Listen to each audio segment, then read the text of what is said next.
We're pretty familiar with Peugeot's 3008 coupe style SUV and indeed the electric E-3008, but this is not just the latest version of that car, this is now the range-topping version. This is the dual motor E-3008, and that means that as well as the standard 213 horsepower electric motor that sits up front and drives these wheels, you now get a bonus motor that goes between the back wheels, drives them, and has 112 horsepower, bringing the grand total to 326 horsepower. So this is actually quite a powerful car.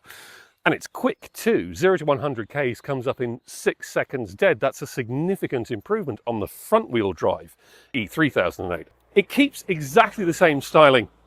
You will not notice any great styling flourishes on the exterior of this car to tell you what it is, bar a dual motor badge on the boot. So it's actually quite subtle, although subtle within the realms of the E3008's really quite striking styling with these 3 claw-like lights for your daytime running lights and this big grille that seems to melt out of the bodywork. It is quite a striking looking car. But before we go and drive it and find out just how sporty this sporty range topper is, we better go and check out the interior first. So the interior of the E3008 dual motor is essentially identical to that of the standard car and that of the basic hybrid version as well. You get this really quite impressive sweeping 21-inch screen setup here. So you've got your instruments here in front of you, and you've got your infotainment here, and that's backed up by these customizable toggle buttons here, which are a third screen effectively.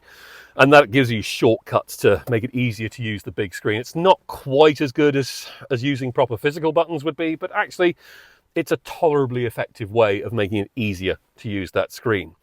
I think what's much more impressive is the sense of quality in this cabin. It really does feel rigorously well put together. There's lovely soft fabric on the dashboard and on the doors that kind of just softens the interior ambience a little compared to having harder plastics there.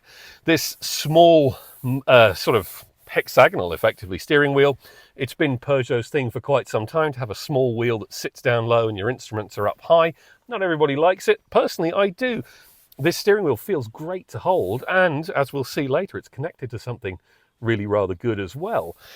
Space in the front is fine. You are kind of conscious of a relatively low roofline and a relatively high center console, so you feel slightly hemmed in, but in a way that's slightly sporty more than it is cramped.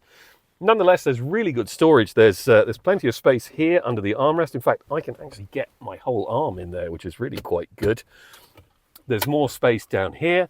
There's a wireless phone charger here, 2 USB-C sockets, I should say, down here, and pretty good door bins too. So for all the fact that this is a relatively low-roofed, almost coupe-like car, it's actually pretty practical in the front. There's only one real difference that you can see in terms of between this and the standard E3008, and that's the driving mode switch, which gets an extra mode, which is four-wheel drive, which locks it into proper all-wheel drive mode, keeps the back motor turning all the time, because in normal driving, effectively, it's disconnected to try and save a bit of energy. That's really the only visual difference, and that only comes up on the screen. So actually, just looking at it, you're not really going to see any changes in here.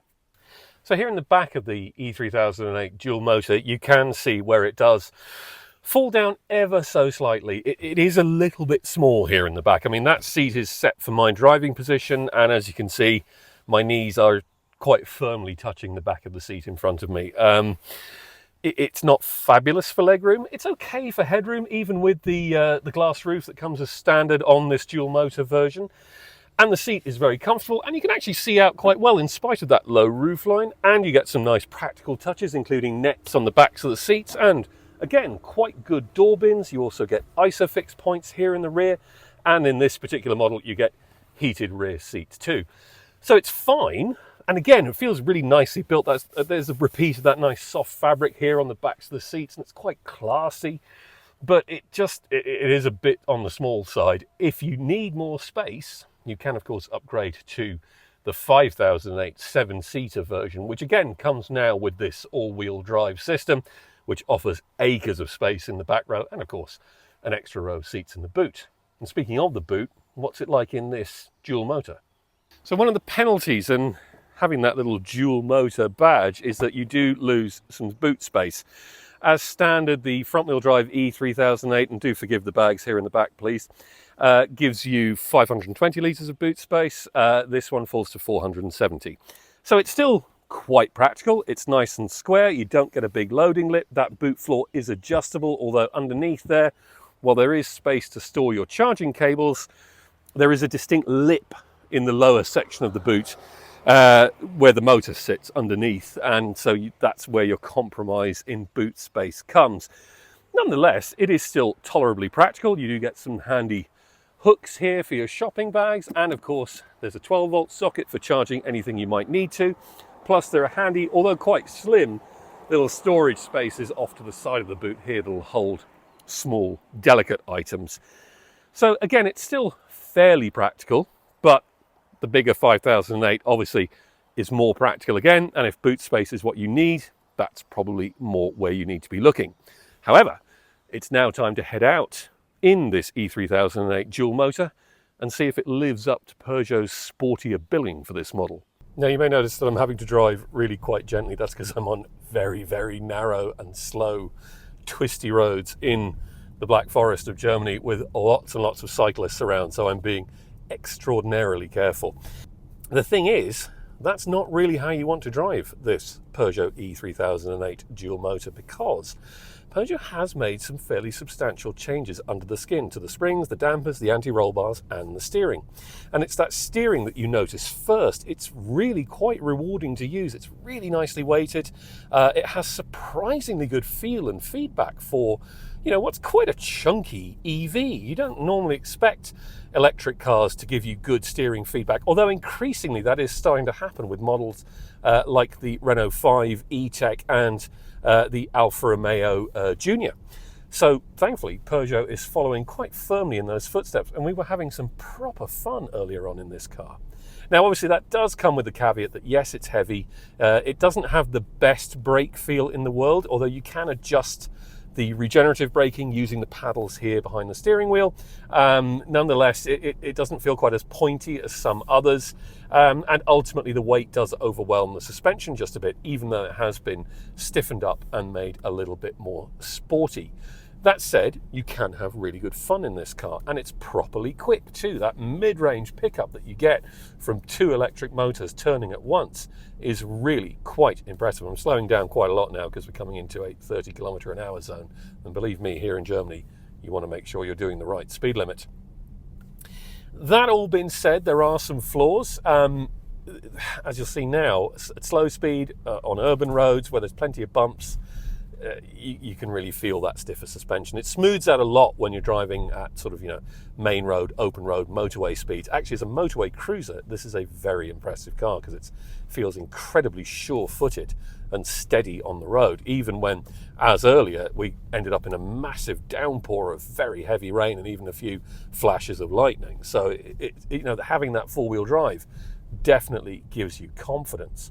What might take away from that confidence just a little bit is the fact that you do lose range. Now, as I said, this is using the standard 73 kilowatt-hour battery, not the optional bigger 98 kilowatt-hour battery, at least not yet anyway, and certainly not yet that Peugeot has told us. So you do get a hit on range, whereas the standard car will do around 530 kilometers on a full charge claimed, and about 480 kilometers realistically. This has a 490 kilometer claimed range, and it's actually fairly realistic, I think, based on what we've been doing today, which is quite a lot of fast mountain roads, quite a bit of motorway, quite a bit of slow town and country driving like this. You should be getting around about 440, maybe 450 out of it. And actually, we've been getting very, very close to Peugeot's claimed overall WLTP consumption figure, which, given the fact that we've been driving it with performance in mind, and mostly in sport mode, incidentally, that's really quite impressive. It fast charges at up to 160 kilowatts on DC power, so you should be able to do a 20 to 80 charge in about half an hour. It charges at 11 kilowatts on AC, so that's standard. So, overnight it's going to take about 10 hours to charge from a home 7.4 kilowatt charging point, which again, that's basically standard. But I think what's really impressive about this car is that it genuinely does feel different to the standard E3008. It genuinely does feel that bit sportier, that bit more engaging, that bit more enjoyable. And if you think about it, in the old days, going for the high performance high-power four-wheel drive version of any car involved a major financial penalty because you were going to be paying a ton of extra tax and a ton of extra fuel and, well, you will be paying a ton of extra insurance anyway, but let's skim over that for now. But here, in the E3008, if you're charging at home 90% of the time, really it shouldn't make that big a difference. Your running costs won't be all that different. Because it's only 1 or 2 kilowatt hours worse off in terms of overall energy usage and consumption, really you're not going to take that big a hit to get quite a bit more driving pleasure and quite a bit more all-season ability from that four-wheel drive. So while this version will definitely be a minority interest in the Irish market, most people will just go for the standard front-wheel drive version, and actually, let's face it, most people are actually going to go for the standard hybrid version, not the electric version, certainly for the next few years. I think this is a bit of a good choice. I think it might be a bit of an interesting choice. And I think it really expands the 3008 range out in quite an interesting way.